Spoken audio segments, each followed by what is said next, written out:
একটা সময় এমন ছিল যখন সময় কি জিনিস তারই কোনো বোধ ছিল না। তখন রকে বসে সময় কাটানোর আগে নিন্দুকেরা বলতো আড্ডা দেওয়া। তখন আমরা কেউ অবসর কাটাতাম না, কারণ তখন গোটা জীবনটাই একটা অবসর। না ভাবনা, না চিন্তা, না আগামীর ভয়। তখন তো সরকারি হাসপাতাল মানে যেখানে প্রতিনিয়ত চলে মৃত্যুর আনাগোনা, আমরা সেখানেও থাকতাম জীবনের নেশায় মুক্ত। তখন সিগারেট কেনার টাকা থাকতো না, তবে একটা সিগারেটে শেয়ার করার ঠোঁটের অভাব হতো না। এরকম কত মুহূর্তের সাক্ষী সেই সময়টা। সেগুলো এখন শুধু স্মৃতি ছাড়ার কিছুই নেই। তখন সময় কাটাতে স্মার্টফোন লাগতো না, আমাদের অর্থহীন আলোচনাই যথেষ্ট ছিল।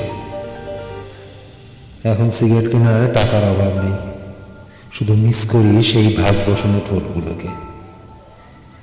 এখন বুঝতে পারি, চূড়ান্তভাবে অনুভব করি, ওই সময়টা বাউন্ডুলে তকমা আর অনর্থক কথার সময় হলেও ওটাই ছিল জীবনের সব থেকে দামি সময়, নিজের সময়, ভালো থাকার সময়। সে সময়টা আজ মাথা ঠুকে দুহাত ছড়িয়ে কাঁদলেও আর ফিরে পাবো না। খেলা কানা গলি রোদ চুপি সারে এবং আগুন ছিল লাস্ট